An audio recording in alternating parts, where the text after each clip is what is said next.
Hello and welcome to another episode of Stoked on Spokes. My name is JRP, and in today's video I'm going to go over some of the things that I do to prepare for a winter ride. Now notice the title says how I prepare for a winter ride. This isn't a right or wrong version to do it. I don't think there is a true right or wrong version to do it. Well, there's probably definitely a wrong version to do this, but I think there is no right way to do it. Different people have different needs, so this is just what I do to prepare for a winter ride. And I'm going to be going over three things, and those three things being the bicycle, what I wear, and then sort of the mentality of going out and doing a winter ride. All right, first and foremost, the bike, and I think this is the most important, or not the most important, but what people care about the most. And yeah, before I talk about the bike I ride and sort of how it's set up and what I do to prepare it for winter riding, I want to state the obvious. In my mind, it's obvious.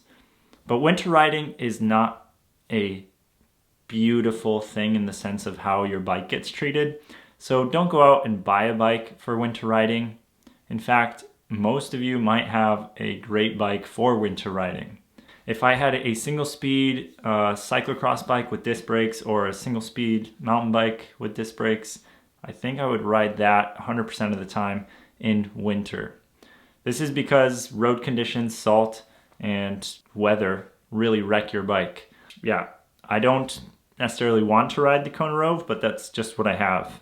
All right, so now let's cover what I do for my bicycle to ride during the winter months. Most of you, or many of you, may be surprised to know that I don't actually do too much to it as far as prepping it for a winter ride. It's more so after the ride what I do that matters. So I ride my bike all year round, and there's basically two big maintenance times that I basically give it a good cleaning overhaul, take out the bottom bracket, clean the bottom bracket shell, all that good stuff. And those times are late fall, so after summer and fall riding, right before winter, and late winter, early spring. Besides that, I don't actually take my bike apart unless I see a need to, so very particular situations. I don't take it apart. I usually just clean it and lube it, make sure everything's running good, and that's that. In these two main overhauls, I do try to take out all the bolts and re-grease them so that they have plenty of grease, as well as the seat post, any moving parts on your bike. Even if you don't think that your components need grease in them, it's kind of good to check them because they might have some water lodged in a spot that you may not even know has water. So it's good to check those things. I treat it just like any other type of riding, besides the fact that I have to clean my bike every time I come back from a winter ride.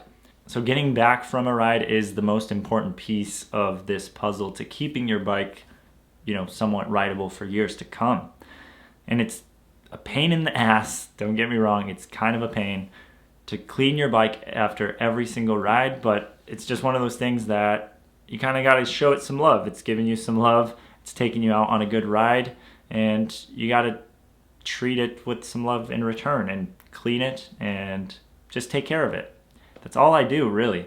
As far as taking care of the bike and what I do to actually clean it when I come back, I make sure that all of the snow and ice chunks are sort of melted off of it. So I bring it inside, let things melt off and sort of bash ice chunks out of it. And then I wipe it down with a damp towel. After that, I wipe it down with a clean towel just to make sure everything is dry. And yeah, I clean the drivetrain. If you're trying to go more in depth with this, you could remove the rear wheel and get inside the chainstays and on the bottom of the bottom bracket, but you can kind of get that without removing the wheel. One of the things that I've learned this year while winter riding is that even if it doesn't feel slushy, I should always just throw fenders on the bike. It's not to keep necessarily me dry, of course it helps with that, but it keeps it less messy and there's less to clean up. And with clip-on fenders nowadays, it's so easy to throw them on and throw them off and change them from bike to bike to bike. So as far as bike preference for me, if it is a fresh snowfall or it's quite deep, it's not packed down, it's almost always going to be the Karate Monkey. It has 27.5 wheels and 3-inch tires, so everything that I ride around here, it works well on. Anything that's packed, I usually take the Kona Rove. And on the Kona Rove, I do get this question over and over and over. I am running the WTB Ventures, so I'm running 650B wheels and WTB Ventures 47C tires. A Venture, not a super knobby tire. They have more of a tread on the top, and then they have some nice profile and side knobs to really help you in the cornering. They're not made for snow at all. There's no snow spikes or anything like that. Yeah, these have done wonders for me in the snow. Next topic is clothes. Clothes is an interesting one.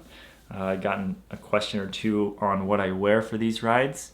I'm not a cyclist that owns a good set of cycling related clothes. I just layer in the clothes that I have, so this might actually help you layer and dress for your winter rides without going out and spending a bunch of money.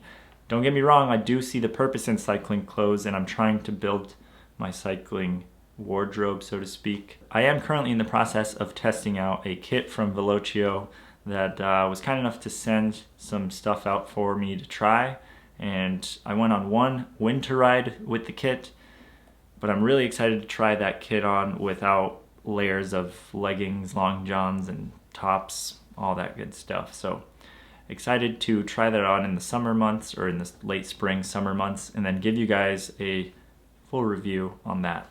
So let's go from toes to head, as that's how I normally get dressed. I start with a good pair of wool socks. Doesn't matter the brand to me, as long as they feel warm, they are warm.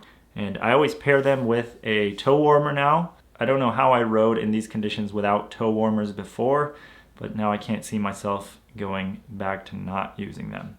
I obviously put booties on, and these booties are actually quite affordable. They're, I think, $20, $25 on Amazon. They had really high reviews. I went for them last year, and they've been great. It's a very affordable product because booties can get expensive as well. They're not the nicest looking booties. I'm not a big fan of red and red accents on things, but for their purpose, they definitely fill the slot.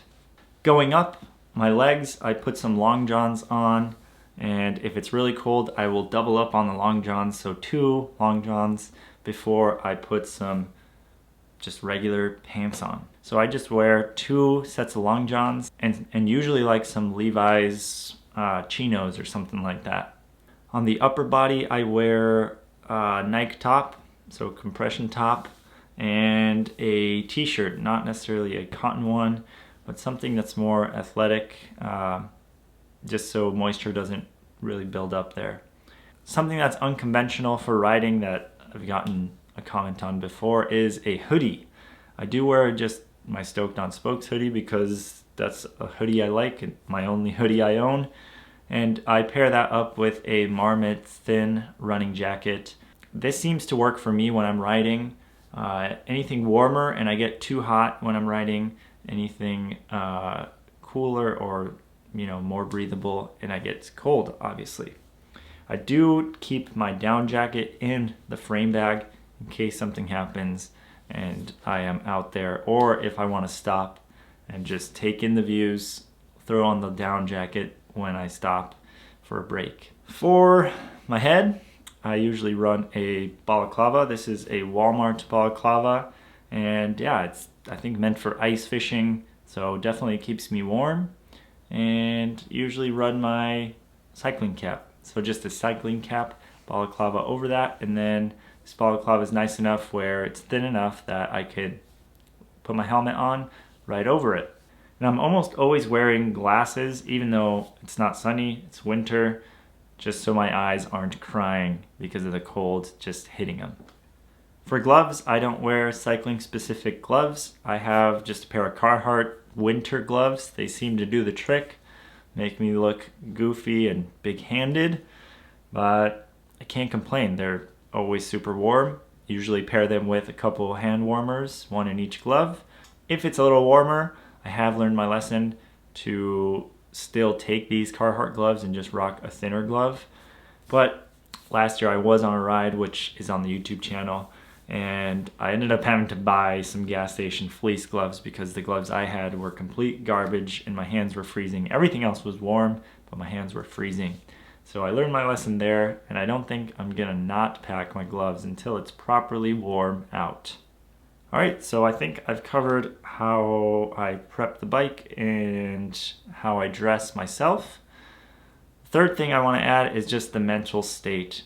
Now, going out on a winter ride, you got to kind of accept the fact that it's not going to be the same as a summer ride. A summer ride is glorious. You could spend 8 hours on the saddle, and sure, you could do that in the winter. Usually my rides in the winter average 1 to 2 or 3 hours max. I'm not really out there for too long because you do start to get cold. I do start to get cold. So you got to prepare for that.